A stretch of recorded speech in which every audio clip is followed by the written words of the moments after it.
ॐ पितृगणाय विद्महे जगत्धारिणे धीमहि तन्नो पितरो प्रचोदयात्। अतुलित बलधामं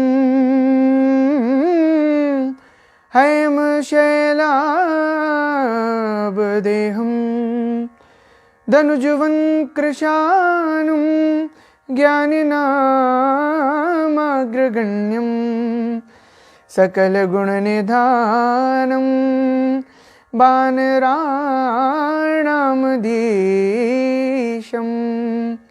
रघुपतिप्रियभक्तं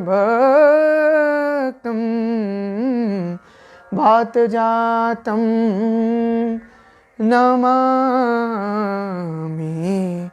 भातजातं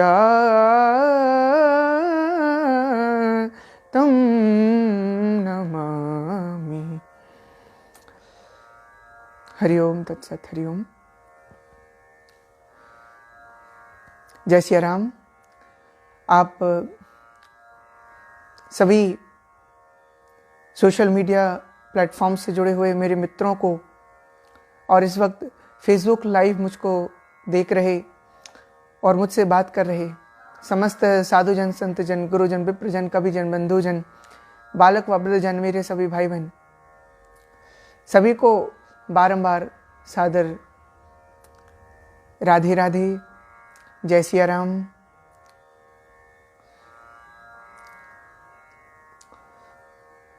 और आइए आज का विषय प्रारंभ करते हैं। सर्वप्रथम तो मैं पितृ पक्ष चल रहा है, श्राद्ध पक्ष चल रहा है, तो उस श्राद्ध पक्ष में आप सभी लोगों को इंदिरा एकादशी की हार्दिक शुभकामनाएं देना चाहता हूं। बिल्कुल आप सभी को हार्दिक उसकी शुभकामनाएं। जय श्री राम। ब्रजेश भैया, उदय जी, लक्ष्मण जी, आप सभी को जय जय श्री राम, जय सीताराम।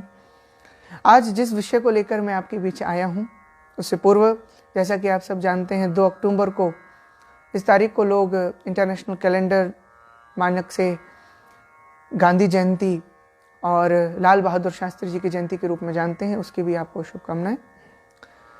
पर आज बहुत समय से आप लोगों के बीच में मैं लाइव नहीं आ पा रहा था और कई लोगों की कुछ प्रश्न, कुछ बातें मुझ तक पहुंची, तो मैंने कहा आज लाइव आकर के आप लोगों के बीच उन प्रश्नों के विषय में संवाद किया जाए, जो कि बहुत ही महत्वपूर्ण प्रश्न है, जो कि श्राद्ध पक्ष से जुड़े हुए हैं। सबसे पहला प्रश्न कि ये श्राद्ध पक्ष आखिर है क्या और इसका कारण क्या है, आखिर हम इसे क्यों मनाते हैं, आखिर शास्त्रों में ऐसे कौन से प्रमाण हैं, ऐसी कौन सी कथाएं हैं, ऐसे कौन सी मान्यताएं हैं जिन कारण से हम श्राद्ध पक्ष का जो बहुत ही सुंदर ये अवसर, जब हम अपने पितृगणों को पूजते हैं, अपने कुल देवताओं को, देवियों को, उनकी वंदना करते हैं, उनका आशीर्वाद लेते हैं, आखिर ये क्यों हम मनाते हैं, इसका क्या महत्व है, आज हम ये जानेंगे। आज हम ये भी जानेंगे कि जो ये श्राद्ध पक्ष होता है, इसके दौरान हम किस प्रकार अपने पितरों को अपने अपने घरों से ही तर्पण कर सकते हैं, अपने पितृजनों को हम किस तरह प्रसन्न कर सकते हैं। और अगर कोई व्यक्ति किसी को भी आमंत्रित करके यदि प्रसादी कराने, जैसे ब्राह्मणों को भोजन आदि कराए जाते, अगर उसकी स्थिति में भी नहीं है, तो वो अकेले ही स्वयं से अपने पितृजनों को कैसे कुछ समर्पण तर्पण कर सकता है। आज बहुत ही सरल विधि, सबसे सरल विधि आप सबके लिए श्राद्ध की मैं आपसे शेयर करने जा रहा हूं। जो कुछ मैंने संत जनों से, वयोवृद्ध जनों से, शास्त्रों से जाना है, वो मैं आप तक वो महत्वपूर्ण जानकारी मैं पहुंचाने वाला हूं। आज हम ये भी जानेंगे, कुछ लोगों का ये प्रश्न होता है कि हम गया जी में श्राद्ध कर आए, तो क्या अब हमको घर पे कुछ करने की आवश्यकता है। तो चलिए इस प्रश्न को भी हम सुनेंगे। फिर इसके बाद ज्योतिष के अनुसार, यानी किसी की जन्म कुंडली के अनुसार, किसी की कुंडली में किस प्रकार पितृदोष का निर्माण होता है और वो पितृदोष किस तरह किसी व्यक्ति को बहुत परेशान करता है या किसी व्यक्ति को तकलीफें होती हैं, और क्या परिणाम होते हैं उस पितृ दोष के किसी व्यक्ति के जीवन में, ये सब कुछ आज हम जानेंगे आज के संवाद में। तो आइए आज का संवाद प्रारंभ करते हैं। सबसे पहला प्रश्न है हमारा कि आखिर हम ये पितृपक्ष क्यों मनाते हैं, जिसे हम श्राद्ध पक्ष भी कहते हैं, और ये क्या है और ये कब आता है। तो ध्यान से सुनिएगा।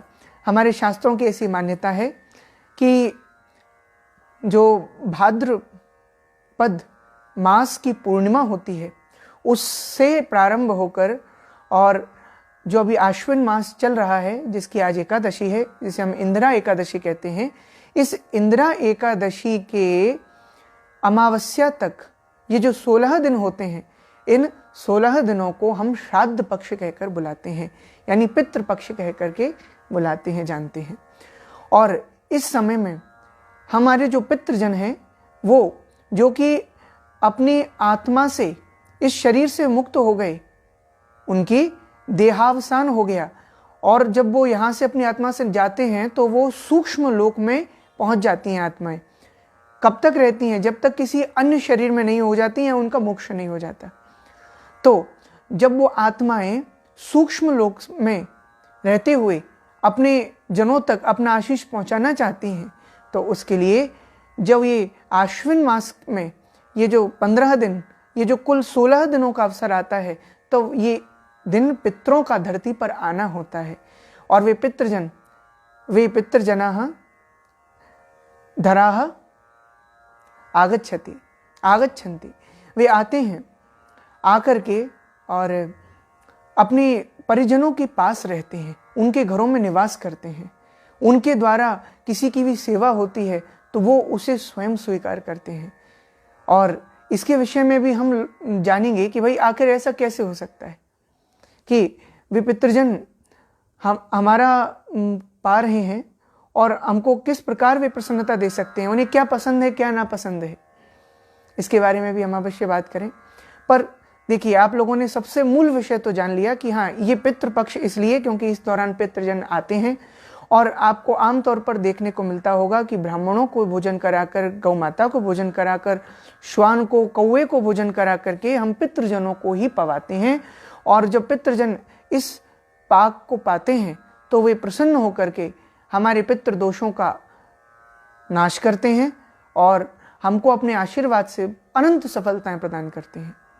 तो इसीलिए ये तो हुआ पितरों की तरफ से क्या किया जाता है। अब हम जानते हैं कि इस समय में हम परिजनों के द्वारा क्या किया जाता है। परिजन लोग श्राद्ध पक्ष में जब उनके पितरजन आते हैं तो वे अपने घरों में उनका आवाहन, उनका स्वागत बंधन करते हैं, और वे उनके लिए भोजन प्रसादी की, जल की व्यवस्था करते हैं। वे लोग अनेक पुण्य कार्य करके अपने पितृजनों को प्रसन्न करते हैं, और उन प्रसन्नताओं से, उन आवाहनों से, उन तर्पणों से क्या होता है, वो श्राद्ध, वो तर्पण देने से हमारे पितृजन, जो कि कहीं भी किसी भी लोक में अभी हो सकते हैं, और क्या पता उनको किसी कारणवश कभी यम की यातनाएं झेलनी पड़े, तो आपके द्वारा दिए गए तर्पण से वे लोग उन यम यातनाओं से मुक्त हो जाते हैं और भगवत परम पद को प्राप्त करने के योग्य हो जाते हैं। मोक्ष को, मुक्ति को प्राप्त करने के लिए, मोह क्षय इति, उसको प्राप्त करने के योग्य हो जाते हैं। इसीलिए हम सभी लोग पितृपक्ष को बहुत महिमा मानते हैं। हमारे केवल मात्र पितृजन ही नहीं, और ये किसी परिजन के लिए जब कोई तर्पण करता है, कोई श्राद्ध करता है, तो वो अपने एक नहीं 3 परिवारों के लिए कर रहा होता है। पहला तो उसका स्वयं का परिवार, स्वयं का गोत्र परिवार, फिर दूसरा उसका ननिहाल, उसके नाना का जो परिवार है उसके लिए हम करते हैं, और तीसरा हम करते हैं अपने ससुराल के लिए भी। जब किसी का विवाह हो जाता है तो 3 कुलों के लिए तर्पण किया जाता है। और ये तो हुई हमने कुछ मूल की बातें की। फिर अब हम कुछ इन प्रश्नों को जानते हैं, कुछ इन बातों को जानते हैं। कई लोग पूछते हैं कि पितृदोष कैसे बनता है किसी की कुंडली में।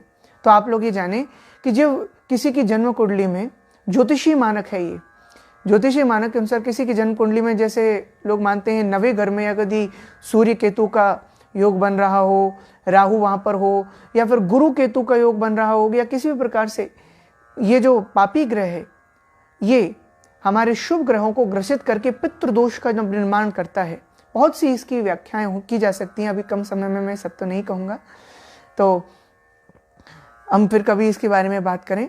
पर इन कुछ योगों के कारण किसी की जन्म कुंडली में पितृदोष का निर्माण होता है और उस व्यक्ति को पितृदोष के कारण बहुत सी समस्याएं झेलनी पड़ती हैं।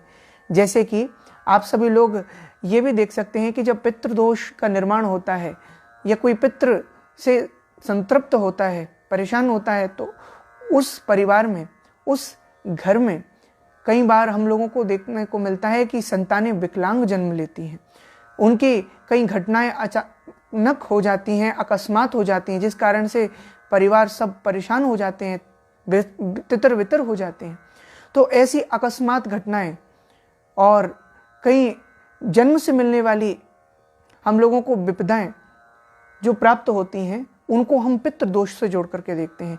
वहां पर पितृ हमसे ये अपेक्षा करते हैं कि हम उनकी शांति करें, जिससे उनके आशीर्वाद से हमारी समस्या का निवारण हो जाए।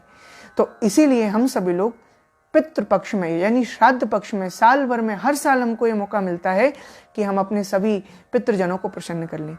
बिल्कुल, आप सभी को सादर जय जय सिया राम। विकास शास्त्री जी, दीपक भैया, अमरदीप जी, सुमित जी, बिल्कुल आप सभी को सादर जय सिया राम। हाँ, तो हम बात कर रहे थे कि इस तरह की बहुत सी समस्याएं जो कि आम लोग सब जानते हैं, परिचित हैं, ज़्यादा कहने की आवश्यकता नहीं। तो ऐसी स्थिति में हम लोग पितृ पक्ष में पितरों को प्रसन्न करते हैं। पितृजना नमो नमो नमस्ते स्तु प्रसीदंती प्रसीदंती सुधा भुजम। तो अब हम जानते हैं कि आखिर इस पितृ पक्ष के पीछे शास्त्रीय कथा क्या है, आखिर कब से ये प्रारंभ हुई और इसके पीछे की शक्ति क्या है और इसमें किस प्रकार से हम यज्ञ तर्पण की ओर बढ़ते हैं। तो ये हमारा एक प्रश्न था जो मैंने प्रारंभ में रखा था आप लोगों से। तो अब आइए इसके बारे में बात करते हैं। तो सबसे पहले मैं आपको ले जाना चाहूँगा प्राचीन काल में, कि आप जानते हैं कि हमारे ब्रह्मा जी के ही पुत्रों में, हमारे ब्रह्मा जी के ही अनुगतों में उस समय कुछ गिने चुने महान प्रजापति हुआ करते थे, जिनमें से दक्ष प्रजापति को प्रजापतियों का भी नायक बना दिया। तब दक्ष प्रजापति की जो पुत्रियां थीं, उन्हीं से सृष्टि का विस्तार हुआ था। दक्ष की ही पुत्रों से सृष्टि का विस्तार हो रहा था। उस समय दक्ष की एक समय दो पुत्रियां हुई, एक का नाम है स्वाहा और एक का नाम है स्वधा। तो इन स्वाहा और स्वधा में जो स्वाहा है उसका विवाह तो उन्होंने अग्नि के साथ किया और स्वधा का विवाह दक्ष ने किया पितरों के साथ, यानी उनके जो पितरजन थे उनके लिए अपनी कन्या को दान किया।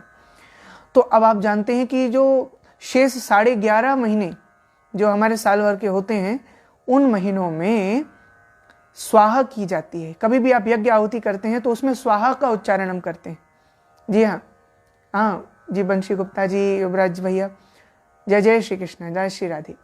तो हम ऐसा करते हैं, लेकिन विशेष रूप में ये जो हमारा पितृ पक्ष या श्राद्ध पक्ष होता है, ये जो 16 दिन होते हैं, इनमें हम स्वधा कहते हैं। शेष 11.5 महीनों में स्वाहा और इस समय में स्वधा होता है, क्योंकि ये काल स्वधा का है। और इसी काल में ये पहले तो हम अग्नि के माध्यम से स्वाहा करके और हम अपने देवताओं को प्रसन्न करना चाहते और करते थे, पर अभी हम लोग इन 16 दिनों के अंतर्गत स्वधा करते हुए और अपने पितृजनों को उनका जो यज्ञ है उसमें आहुति कैसे देते हैं, तर्पण करके और जल के माध्यम से उनको आहुति प्रदान करते हैं। तो ये विधि, ये पौराणिक महत्व है इसका, और इससे आप समझ सकते हैं स्वाहा और स्वधा, स्वधा का ये काल है। और इसके बाद आप जानें कि अगर ऐसे समय में हम सभी लोग सामर्थ्यवान हैं तो क्या करते हैं, सबसे उत्तम कार्य यदि शास्त्रों की अनेक शास्त्रों से अगर इसका समाधान खोजा निकाला जाए कि हम सबसे उत्तम पूजा क्या करें, और जो सामान्य रूप में सब लोगों के द्वारा मान्य है कि हाँ यही सर्वोत्तम और सबके लिए सुलभ है, तो आप इस समय जो पूजन करते हैं उसे हम कह सकते हैं पांचिक श्राद्ध।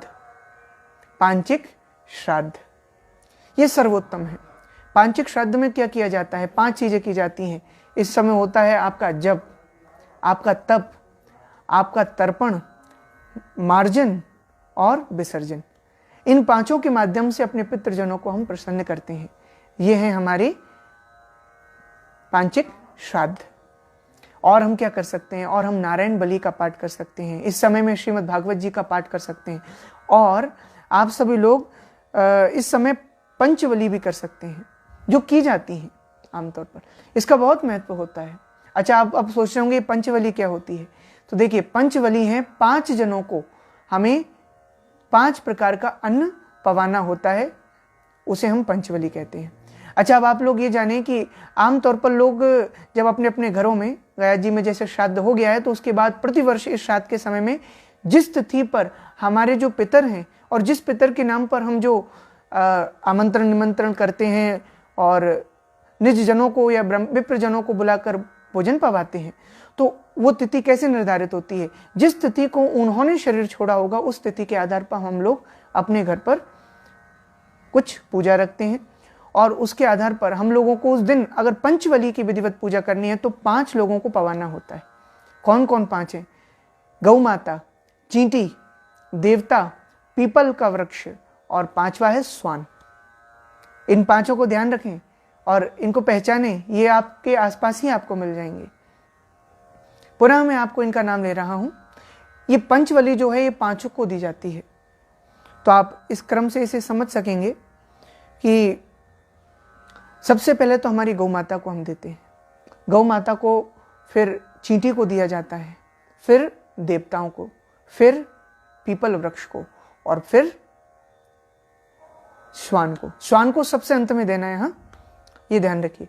तो ये 5 प्रकार की जो बलि होती हैं, इनमें क्या किया जाता है, इनमें हम जैसे हमारी पूड़ी हुई, लोग खीर बनाते हैं, एक सब्जी बनाते हैं, तो इस प्रकार से 5 प्रकार के अन्न बनाते हैं हम, और इन 5 प्रकार के अन्नों को मिला करके हम सभी लोग हमारे पंचबली के अनुष्ठान को पूर्ण करते हैं।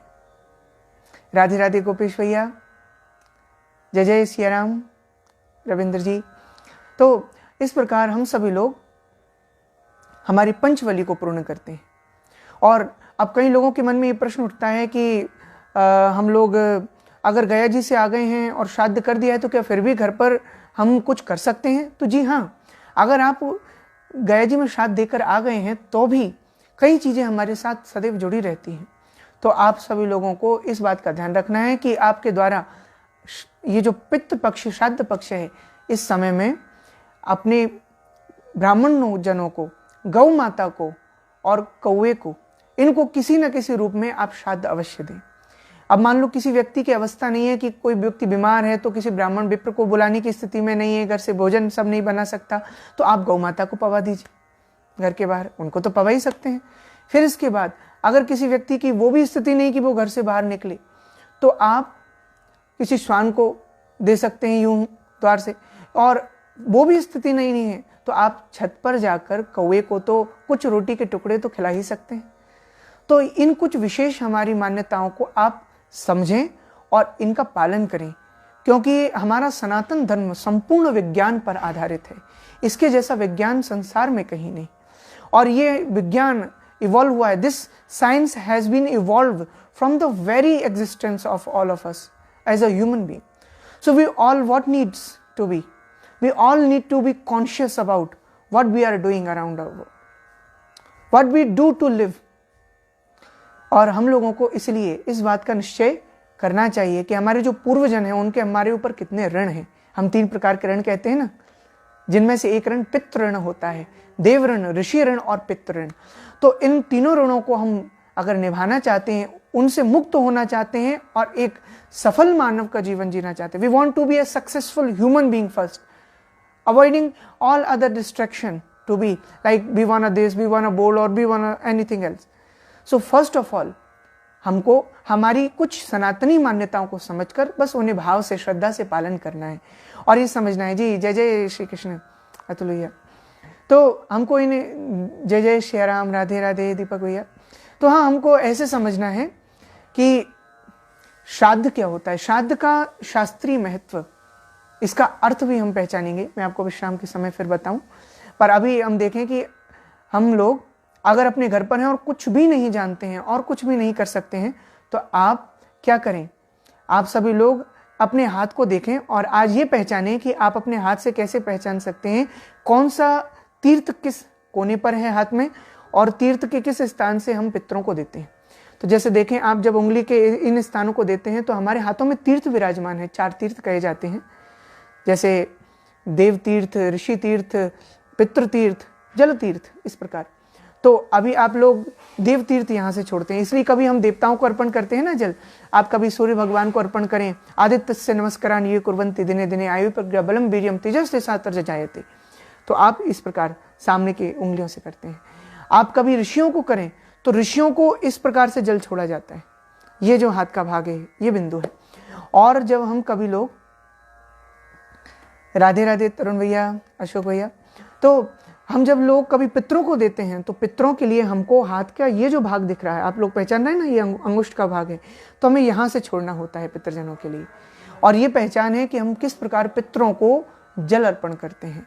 तो आप अगर कुछ भी नहीं जानते हैं और कुछ कर नहीं सकते हैं तो इतना तो कर ही सकते हैं कि आप लोग अपने अपने घरों पर क्या करें, सबसे पहले एक जल लें, उसमें गंगा जी का जल मिलाएं, दूध भी मिला सकते हैं, फिर उसमें आप कुछ जौ के अंश मिलाएं, आप उसमें कुछ तिल मिलाएं, और इनको मिलाने के बाद और कुछ नहीं, आपको बस अपने एक शब्द को याद रखना है,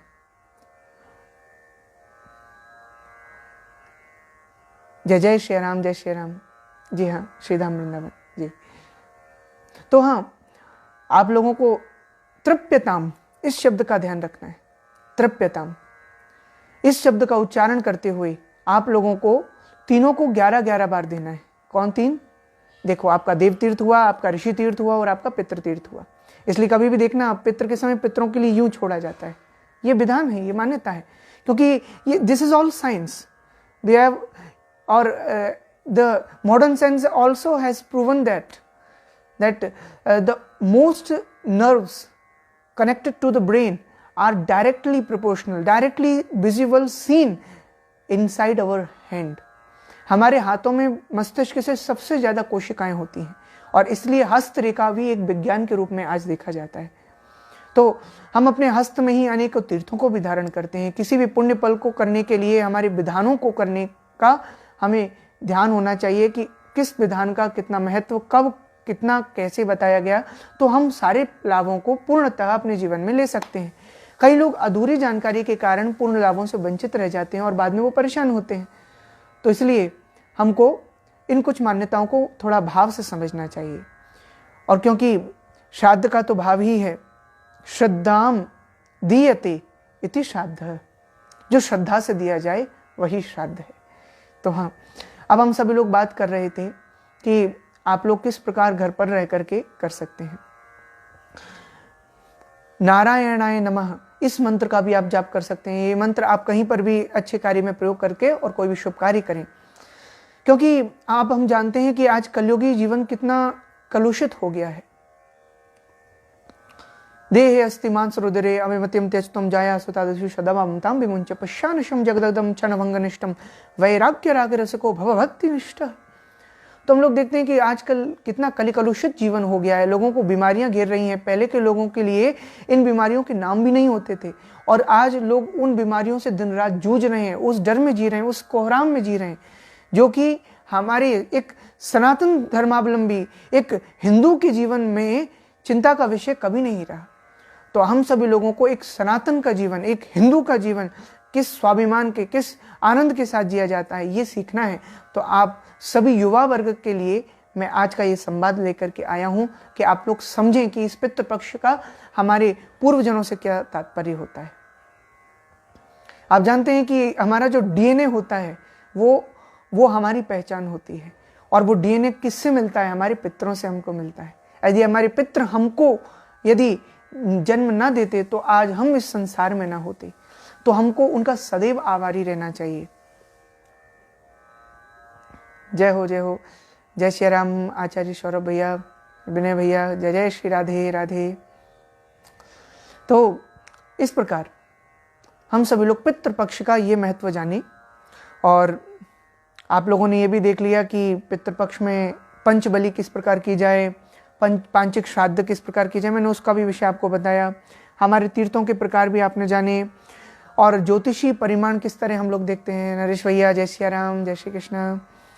तो इन सब के बाद आप, कई लोगों के मन में ये रहता है कि हम लोग भोजन कराएं ब्राह्मण जनों को तो कितना उत्तम होगा। हमने तो मैं कहूँगा कि बहुत उत्तम होगा, क्योंकि भगवान स्वयं अपने मुख से हमारे वेदों में कहते हैं ब्राह्मणोश्च मुखमासीत बाहुराजन्य, यानी ब्राह्मण के रूप में भगवान स्वयं अपने मुख में पाते हैं। और हमारे संत जनों में तो एक बड़ी ही सुंदर कहावत मैंने सुनी, मुझे लगता है बड़ी प्रसिद्ध होगी, बड़ी आनंददायक है। यज्ञ मुख से तो स्वाहा यस्वधा, और ब्राह्मण के मुख से आहा जब भोजन पाते ही निकलता है तो इस रूप में भगवान स्वयं अपनी तृप्ति कर रहे होते हैं। और तृप्यताम तर्पणम, ये तर्पण अभी मैंने आपको बताया तर्पण किस तरह किया जाता है, किस प्रकार जल विसर्जन किया जाता है।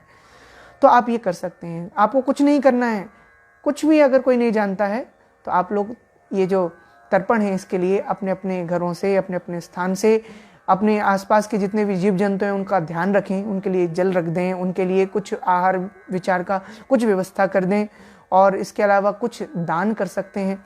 क्योंकि श्री रामचरितमानस के उत्तरकांड के 103वें दोहे में बहुत सुंदर कलयुग की महिमा बताई गई है।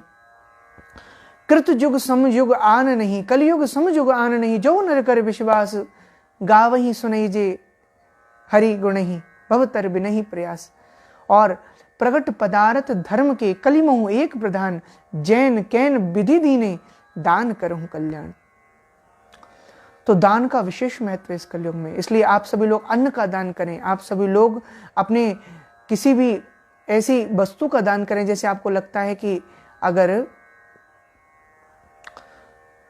कोई व्यक्ति बहुत परेशान है, कोई निर्धन है और उसको बहुत कष्ट है किसी चीज का, जैसे ठंड लग रही है तो ठंडों का मौसम आने वाला है, आप उनको साल कंबल दे सकते हैं। और आमतौर पर आप किसी भी अवस्था के दें उनको, उन्हें कोई इससे मतलब नहीं, उनकी आप सेवा करें, ये मान्य रखता है।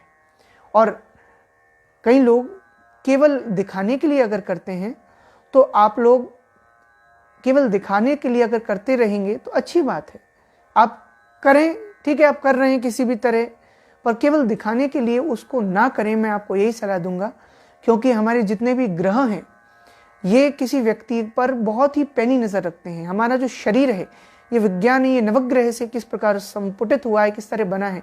कभी आप लोगों से इस तरह का विचार संवाद हुआ कि हमारे एस्ट्रोलॉजी साइंस का, मेरे पर्सनल रिव्यू में scientific evolution of human being से कैसे संबंध है, तो इस पर भी कभी हम बात करेंगे। पुनर्जन्म का कैसा साइंटिफिक, और कर्म सिद्धांत का कैसे साइंटिफिक एक्सप्लेनेशन मुझे जो अपनी दृष्टि में नजर आता है, हम कभी इस पर बात करेंगे अवश्य आगे, पर अभी नहीं।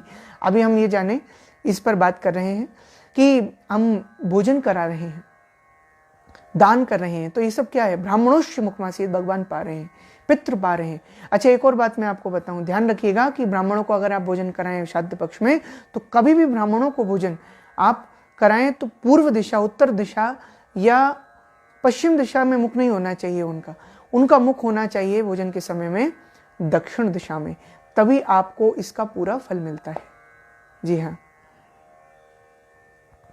और अगर आप सभी लोग गौ माता को पवाते हैं तो ये भी ध्यान रखें।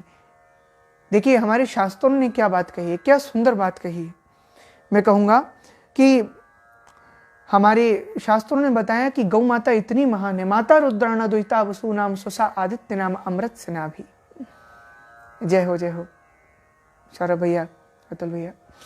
तो हम लोग ये जानते हैं कि गौ माता यदि दक्षिण दिशा की ओर मुख कर ले, आपका आहार पाते, आपका जो श्राद्ध पाक है उसे पाते हुए, उस भोजन को पाते हुए, तो इसका क्या संकेत है आप जानते हैं?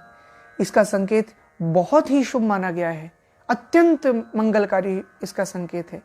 बल्कि यहाँ तक कह दिया गया है कई विद्वानों द्वारा कि फिर उसके बाद अगर गौ माता किसी का भोजन दक्षिण दिशा मुख करके अपने आप पाले, आपका मुख कहीं भी हो, आपका मुख पूर्व उत्तर पश्चिम कहीं दक्षिण में हो, लेकिन गौ माता मुख अगर अपने आप अगर दक्षिण की ओर कर लेती है, तो ऐसे व्यक्ति के यहाँ पर पिंडदान की भी आगे आवश्यकता नहीं रहती, उस व्यक्ति के पितृ स्वतः ही तर जाते हैं। यानी उनकी उत्तम गति, और यानी यम पाश से अंततः पूर्णतः मुक्ति निश्चित हो जाती है। इसलिए आप गौ माता को अवश्य भोजन पवाएं। क्या पता किस दिन वो दक्षिण दिशा की ओर एक दिन प्रेम से आपका पा करके और आपको मुक्त कर दें पितृऋण से। जी हाँ। और फिर अगर हम बात करें, कई लोग कहते हैं कि अगर हमारे घर पे हम बना नहीं पा रहे, कुछ दे नहीं पा रहे, तो क्या हम लोग क्या ऐसा नहीं कर सकते? क्या आप सीधा दे सकते हैं? अच्छा जी सौरभ भैया, जय हो जय हो। अयम ही परमो लाभ उत्तम श्लोक दर्शनम उत्तम महद जन दर्शनम। बहुत अच्छा लगा जी।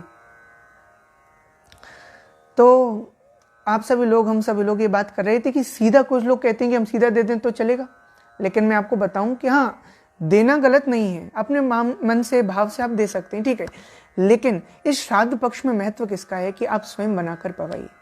और ऐसा जो वर्णन है ये आता है लिंग पुराण में, ये आता है नर्मदा पुराण में, और यही वर्णन आता है आपके शिव महापुराण में।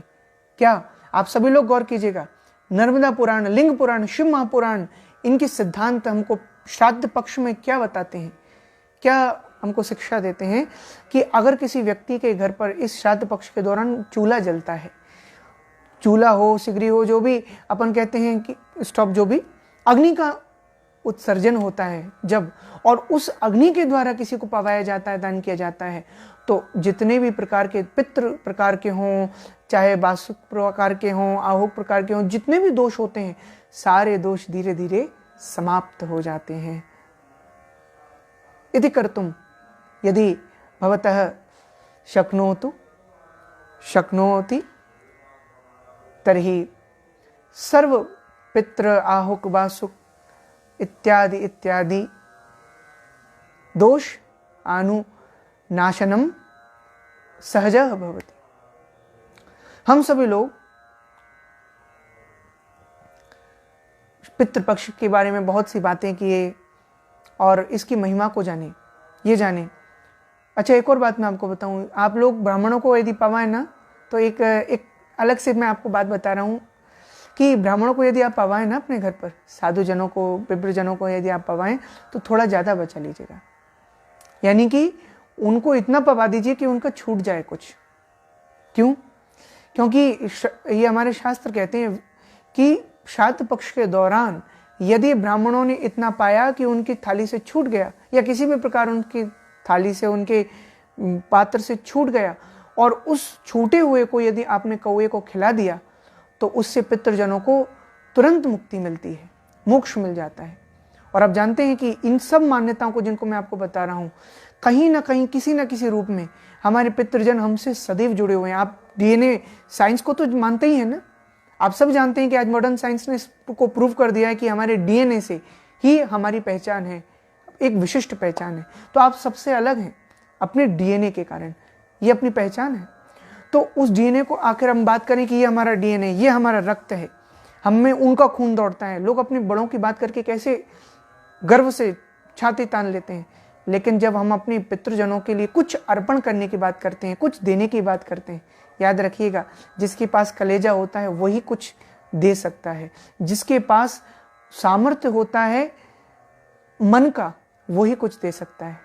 नहीं तो अमीर तो इस दुनिया में बहुत देखे हैं, लेकिन कुछ ही लोग ऐसे हैं कि जो उस धन को पचा पाते हैं, जितना ज़्यादा वो कमा पाते हैं, और जितना उन्होंने कमा लिया उससे वो उससे ज़्यादा कमाने के लिए प्रोडक्टिविटी को अपनी एक नया पैमाना, नई ऊंचाई देते हैं। ये सब कैसे होता है? ये सब हम देखते हैं जिन लोगों के अंदर दान करने की शक्ति होती है, देने की शक्ति होती है। जय हो, जय जय श्री राम, जय श्री राम सोमू भैया, जय जय श्री राम, हरिओम भैया, कैसे हैं आप सभी लोगों को बारंबार राधे राधे। नरेश भैया, जय जय श्री राम। तो इस प्रकार से हम सभी लोग पितृपक्ष का एक विशेष महत्व मानते हैं। अभी अभी मातृ नवमी निकली है, आज इंदिरा एकादशी। हाँ, इंदिरा एकादशी का बिंदु भी मैंने आपके बीच रखा था, तो आज ये जानते हैं कि इंदिरा एकादशी का क्या महत्व है। इसकी भी एक कथा है। अपनी संवाद को पूरा करने से पहले आज मैं आपको इंदिरा एकादशी के बारे में भी बताऊं। आज से बहुत समय पहले सतयुग की बात है, एक इंद्रसेन नाम के राजा हुए, बड़े धर्म प्रेमी राजा थे। लेकिन एक बार नारद जी उनके पास यमलोक से आए और उन्होंने बताया कि हे इंद्रसेन आपके जो पिता हैं वे यमलोक में देख करके आ रहा हूं, वहां पर दुखी हैं, तो आप उनके लिए कुछ कीजिए। तब राजा को इस बात को सुनकर बड़ा कष्ट हुआ और उन्होंने तुरंत नारद जी से बोले, नारद जी आप तो स्वयं नारद हो, देवदर्शन, भगवान के मन कहे जाते हैं, नारद जी आप ही बता दीजिए किस प्रकार हम अपने पितरों का मोक्ष करें। तो नारद जी ने सहजता से उनको बताया कि आप इंदिरा एकादशी का व्रत कीजिएगा, जो कि आश्विन मास के, आश्विन का जो महीना है, अब इसके बाद कार्तिक आने वाला है, जहाँ दीपावली, गोवर्धन लीला, और अभी अभी इस आश्विन मास के अंतर्गत ही हम लोगों को नवरात्रियां पड़ने वाली हैं, दशहरा पड़ने वाला है, तो कितने सारे पर्व हैं। ये चतुर्मास जो है ये विशेष माने जाते हैं इन पर्वों के लिए, जो कि हम देखते हैं कि हमारे भगवान विष्णु के पाताल जाकर शयन के साथ ही प्रारंभ होते हैं और देवोठनी 11 के आगे हम जानते हैं कि लग्न कितने शुरू हो जाते हैं, मंगलिक ही मंगलम तो सर्वदा। तो ये आश्विन मास का समय उन्होंने बताया कि ये समय बहुत अच्छा है, और इसमें आश्विन मास में ये जो पितृपक्ष का समय, इसमें इंदिरा एकादशी का दिन आता है। इस एकादशी को यदि आप व्रत कर लेते हो तो इस एकादशी पर आपको व्रत करने से आपके पितृ को मुक्ति होगी, और इसको करने के कारण ही उनके पितृ मुक्त हो गए। तभी से शास्त्रों में ये विधान हुआ, जो नारद जी की वाणी ब्रह्मवाणी होकर के और हमारे लिए कल्याणकारी हुई। तो इसलिए हम इंदिरा एकादशी का व्रत करते हैं। इस व्रत का महत्व है। एकादशी तो सभी को करना चाहिए, क्योंकि हम सब लोग भगवान की बातें सुनते हैं। जब श्रीमद् भागवत जी के कौन से स्कंद से, नवम स्कंद से, अयम ही भक्त पराधीनो यह स्वतंत्र विद्वज शादुर्वे गृहस्थदेव भक्तेर भक्त जनप्रिय, भगवान भी भक्तों के अधीन हो जाते हैं जो एकादशी का व्रत करते हैं। इसलिए एकादशी का बहुत महत्व भी हमने जाना। इसके अलावा इंदिरा एकादशी को आप लोग जानते हैं। अब मैं आपको एक और बात बताऊं, इंदिरा एकादशी के दिन विशेष क्या करना चाहिए, हमेशा ध्यान रखें, अभी भी समय। तो इंदिरा एकादशी को हम लोगों को अपने शालिक राम जी की विशेष सेवा करनी चाहिए। आप स्नान करके ठाकुर जी को सुंदर सुंदर आप उनका गंगा जल से स्नान कराइए। हम सभी लोग पवित्र हों, शुद्धोदक स्नान उनको कराएं। मंदाकिन्या समानीते कर्पूरा गुरुवासिते स्नानम कुर्वन्तु देवेशाम जलैरैव सुगन्धिभिः। फिर पयो दधि कृतं चैव मधुषि शर्करान्वितं दद्यामृतं पंचामृतम मया नीत स्नानार्थम प्रतिगृह्यताम, यानी विविध पंचामृतों से भगवान को आप स्नान करा सकते हैं। लड्डू गोपाल जी, हमारे शालिग्राम जी कितने छोटे से होते हैं। अपने ठाकुर जी को नारायण जो रूप में है उनका आप पूजन कर सकते हैं। क्यों? क्योंकि तुलसी चढ़ाना उन पर आज विशेष माना जाता है, और तुलसी नारायण भगवान से भी संबंधित है। और तुलसी मैया, शालिग्राम जी का तो विशेष अवतार ही हुआ है तुलसी मैया को आशीष देने के कारण। तो इस प्रकार आप इनकी पूजन बंदन करके और आज का विशेष लाभ ले सकते हैं। इसके अलावा अभी पितृमोक्ष अमावस्या भी आने वाली है, तो अभी भी हमारे पास समय है कि हम सभी लोग अपने अपने घरों में इन छोटी छोटी बातों को अपना करके, इनका विज्ञान समझकर, इनका विधिवत ज्ञान समझकर, और जैसा कि मैंने आज आपको लिंग पुराण, शिव पुराण, नर्मदा पुराण की बात कही, तो इन बातों को समझ करके हम बहुत कुछ अर्जित कर सकते हैं। अब जैसे गरुण पुराण में भी कहा गया है कि अगर कोई बीमार है तो गो नहीं तो स्वान, स्वान नहीं तो कौवा, कुछ ना कुछ किसी ना किसी को आप पवा दीजिए, तो आपकी पूर्ति हो जाएगी श्राद्ध पक्ष की। लेकिन आप ये ध्यान रखें कि आपकी हर प्रतिक्रिया का इस वक्त पितृजनों पर विशेष नजर है। You are in the special surveillance of your पितृगणास इन श्राद्ध पक्ष। सो आप लोगों को यह ध्यान रखना है कि इस श्राद्ध पक्ष के समय में आप कोई भी गलत व्यवहार या गलत आचार विचार ना करें, जिस कारण से आपके पितृजनों को रुष्ट तुष्ट होना हो।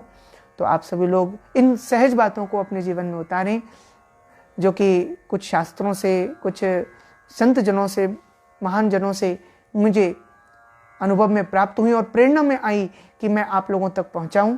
तो मुझे लगा कि आप लोगों तक अवश्य इसे पहुंचाना चाहिए। जय श्री कृष्णा जी, पंडित जी, शर्मा जी, बहुत बहुत आपको भी राधे राधे, जय श्री राम। और हाँ, आज श्राद्ध पक्ष की हमने खूब बात की। इसके बाद मैं आपको एक और बात, कई लोग पूछ रहे हैं मुझसे, मैं कमेंट सेक्शन पढ़ रहा हूँ आप लोगों के नाम, सभी को बारंबार राधे राधे, जय श्री राम भी करता जा रहा हूँ। पर हाँ, कई लोग पूछ रहे हैं कि वृंदावन में स्थान कहाँ पर है। तो जी हाँ, आप सब लोगों को जैसा कि ज्ञात है कि श्रीधाम वृंदावन में दास की श्याम कृपा से एक राम कुटी बन रही है, यानी कि एक ठाकुर जी की छोटी सी कुटिया, यानी अपना एक छोटा आश्रम वृंदावन धाम में बनने जा रहा है और बन रहा है। उसकी बहुत सी कार्य प्रणाली हो चुकी है और आगे भी बढ़ती जा रही है, सतत चल रही है। तो आप सभी लोग कभी वृंदावन आवें तो वहाँ जरूर आएं। और उसके लिए एड्रेस अगर आप चाहें तो चलिए मैं आपको इन ब्रीफ बता देता हूँ। So you need to get in first of all Chhatikara road. आप कभी मथुरा के क्षेत्र से आते हैं या कहीं से भी आप आए, छठीकरा रोड को तो सब पहचानते हैं। तो छठीकरा रोड से आप कभी प्रेम मंदिर के स्थान पर पहुंच जाएंगे तो प्रेम मंदिर के सामने की जो क्रमावली है, यानी सामने की जो जगह है, वहां पर यशोदा नंदन धाम जो कि मल्टी लेवल कार पार्किंग से लगा हुआ है, वहां से आपको अंदर आना है और बिल्कुल उसके पास ही है, प्रेम मंदिर के पास ही है यशोदा नंदन धाम जो द्वार है, उसके अंदर आकर ठीक पीछे आपको ये स्थल मिल जाएगा। तो आप सभी लोग वहां पर आकर के, और विशेषकर जो वृंदावन में जो लोग वास करते हैं, मेरे अपने मालवा के वासी जो हैं। अच्छा, आपको मैं एक और बात बताऊं कि यहाँ से जाने के बाद जब वृंदावन के लोग मुझे मिले और यहाँ से जब मुझसे मिलने के लिए कई लोग वृंदावन में इस दौरान अभी आए बहुत समय में, तो उन लोगों का जो प्रेम मुझे प्राप्त हुआ उससे मेरा मन बहुत गदगद है। वे लोग भी बहुत आनंदित हैं, आह्लादित हैं, क्योंकि उन सब लोगों के लिए, निज जनों के लिए एक स्थान बन गया है कि कभी भी वे आए तो वहाँ आकर के और वृंदावन की परिक्रमा दें, अपनी गोवर्धन गिरिराज जी महाराज जी की परिक्रमा दें। तो इन सबको बहुत प्रसन्नता है इस बात की, और यही प्रसन्नता मुझे लगता है कई लोग कमेंट सेक्शन में तक मुझे पहुंचा रहे हैं, अतुल भैया और कई हमारे आचार्य कुलदीप पांडे जी भैया, आपको भी सादर जय श्री राम, जय श्री कृष्णा तो पहुंचा रहे हैं। तो आप सभी लोग अवश्य ही वहाँ पर आवें। अभी भी जो लोग वहाँ पर हैं आप मुझसे कांटेक्ट अवश्य करें। कई लोग मुझसे कांटेक्ट मांग रहे हैं, तो बिल्कुल आप सभी लोग जिस आईडी से अभी फेसबुक पर मुझे, जिस पेज से मुझे लाइव देख रहे हैं, इसके अलावा आप यूट्यूब पर मेरे नाम से सर्च करके वहाँ पर विधिवत बहुत सारी सर्चेस, कई लोग भी अलग से अलग चीज़ें पूछते हैं, तो वे लोग आप लोग सब पा सकते हैं। बहुत छोटे से अब तक की कई सारी क्लिप्स हैं। और जी हाँ, सौरभ भैया कह रहे हैं आप हिमाचल से हैं, अरे वाह वाह, अवश्य आप आइए। और आप सभी लोगों को आज का अपना संवाद पूर्ण करने से पहले मैं पुनः श्राद्ध पक्ष की आज की इंगदा एकादशी की शुभकामनाएं देना चाहता हूं और ये प्रार्थना करना चाहता हूं कि आप सबके जो पितृजन हैं वे प्रसन्न हों। आप सबके पितृजन जिस भी रूप में आपके पास हैं, क्या पता चूहे के रूप में आ जाएं, क्या पता गौ माता के रूप में आपके घर के आगे अचानक खड़े हो जाएं और जाएं ही ना, तो ये किसी भी रूप में हो सकते हैं। आपके सभी पितृजन आपसे प्रसन्न हो, आपके घर में सुख शांति समृद्धि का वास हो, सारी पितृ दोषों का नाश हो, और आप सभी लोग भक्ति भाव से अपने पितृजनों की मुक्ति का कारण बने और अपनी ठाकुर जी से प्रीति को अनंत आनंद के साथ अनुभव करें। ऐसा आप सभी के लिए ठाकुर जी से, श्री वृंदावन बिहारी लाल से, अपने सदगुरुदेव भगवान से ऐसा बंधन है। सबके लिए मंगल प्रार्थना है। और आप सभी लोग इन सोशल मीडिया प्लेटफॉर्म से और यूट्यूब से और ट्विटर से, कहीं इंस्टाग्राम से कई लोग जुड़े हैं, आप वहाँ बिल्कुल वहाँ सब भी मुझसे कांटेक्ट ले सकते हैं। और पुनः हम सभी लोग एक दिन शीघ्र में प्रयास करूँगा आवें और कोई ऐसा ही संवाद लेकर के अब अपनी बात आगे बढ़ावें। कई लोग मुझसे अवश्य कह रहे हैं कि हाँ मैं बहुत प्रयास करता हूँ आपके बीच किसी न किसी संवाद के जरिए लाइव आ सकूँ या बात कर सकूँ, मुझे भी बहुत अच्छा लगता है, जैसा कि आपको लग रहा है। जी हाँ, तो आप सभी को बारंबार वंदन, मंगल कामनाएं, राधे राधे, जय सिया राम, जय जय सिया राम।